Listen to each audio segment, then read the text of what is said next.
രതിനിർവേദത്തിന് ശേഷം ശ്രീ സുരേഷ് കുമാർ നിർമ്മിക്കുന്ന ചട്ടക്കാരി എന്നുള്ള സിനിമയ്ക്ക് വേണ്ടിയിട്ടാണ് ഞാനിപ്പോൾ വർക്ക് ചെയ്തുകൊണ്ടിരിക്കുന്നത്. ലതാജി, ആശാജി, സുശീലാമ്മ, ജാനകിയമ്മ, വാണിയമ്മ, പിന്നെ നമ്മുടെ ചിത്രചേച്ചി, സുജാ ചേച്ചി, ഇവരുടെ നിരയിലേക്ക്, ലെജൻസിൻ്റെ നിരയിലേക്ക് വളർന്നുകൊണ്ടിരിക്കുന്ന പുതിയ ഗായികമാരിൽ എന്തുകൊണ്ടും ശ്രദ്ധേയയാണ് ശ്രേയ ഘോഷൽ എന്നാണ് എനിക്ക് തോന്നുന്നത്. ശ്രേയ ഘോഷൽ ഇതിനു വേണ്ടി 2 പാട്ടുകൾ പാടിയിട്ടുണ്ട് എന്നുള്ളത് എൻ്റെ ഭാഗ്യമായിട്ട് ഞാൻ കരുതുന്നു. ഇതിൻ്റെ ഡയറക്ടർ സന്തോഷ് സേതുമാധവനാണ്, സേതുമാധവൻ സാറിൻ്റെ മകൻ. ഇതിൽ 6 പാട്ടുകൾ റെക്കോർഡ് ചെയ്തിട്ടുണ്ട്. ചിത്രചേച്ചി ഒരു പാട്ട് പാടിയിട്ടുണ്ട്. ശ്രേയ ഘോഷൽ 2 പാട്ടുകൾ പാടിയിട്ടുണ്ട്. പിന്നെ മലയാളത്തിലേക്ക് വളരെ അഭിമാനപൂർവ്വം ഞാൻ ഇൻട്രൊഡ്യൂസ് ചെയ്യുന്ന 3 പാട്ടുകാർ ഈ സിനിമയിൽ പാടിയിട്ടുണ്ട്. കന്നഡയിലെ വളരെ പ്രശസ്തനായിട്ടുള്ള ഗായകൻ ശ്രീ രാജേഷ് കൃഷ്ണൻ ആദ്യമായി മലയാള സിനിമയിൽ പാടുന്നു എന്നുള്ള പ്രത്യേകത ചട്ടക്കാരിയുണ്ട്. അതുപോലെ വളരെ ടാലൻ്റഡ് ആയിട്ടുള്ള പുതിയ പാട്ടുകാരൻ വിഷ്ണു കുറുപ്പ് ആദ്യമായിട്ട് ഈ സിനിമയിലൂടെ പാടുന്നു. My heart is dreaming for you എന്ന് പറഞ്ഞ പാട്ട് സുഗീത മേനോൻ, വളരെ അറിയപ്പെടുന്ന ഒരു പോപ്പ് സിംഗറാണ്, അവർ പാടിയിരിക്കുന്നത്. അത് എഴുതിയിരിക്കുന്നത് ചാരു ഹരിഹരനാണ്. ചാരു ആദ്യമായിട്ടാണ് സിനിമയ്ക്ക് പാട്ട് എഴുതുന്നത്. അരുന്ധതി ചേച്ചിയുടെ മകളാണ് ചാരു. അങ്ങനെ ഈ 6 പാട്ടുകളും ഇതിൻ്റെ സംഗീതവും എല്ലാം ഞാൻ സമർപ്പിക്കുന്നത് എൻ്റെ ഗുരുനാഥൻ ദേവരാജൻ മാസ്റ്റർക്കാണ്.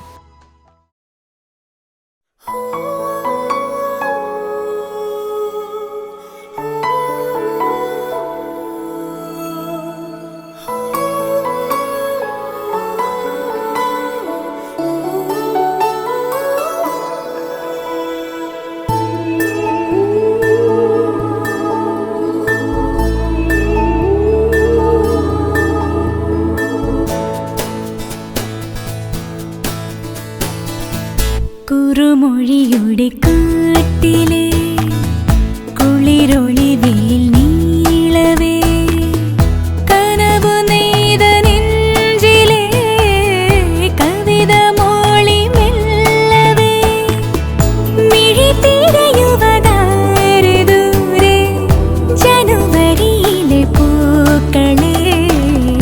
കുറുമൊഴിയുടെ കാട്ടിലെ കുളിരൊളിവേൽ നീളവേ കനവു നെയ്ത നെഞ്ചിലെ കവിത മോളി മെല്ലവേ മിഴി തിരയുവതാര് ദൂരെ ജനുവരിയിലെ പൂക്കളെ.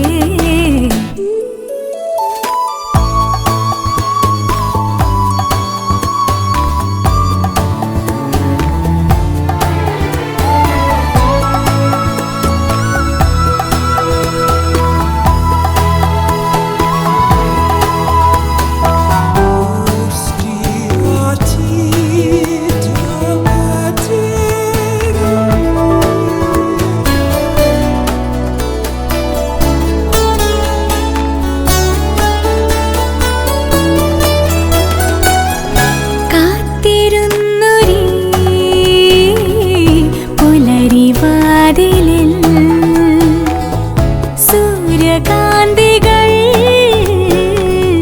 പൂത്തു നിൽക്കയോ പറന്നേറുമീ തെന്നലിൻ മാറിലേ ഹോ മദം കൊണ്ടു നീ ശലഭമേ പോകയോ. കുറുമൊഴിയുടെ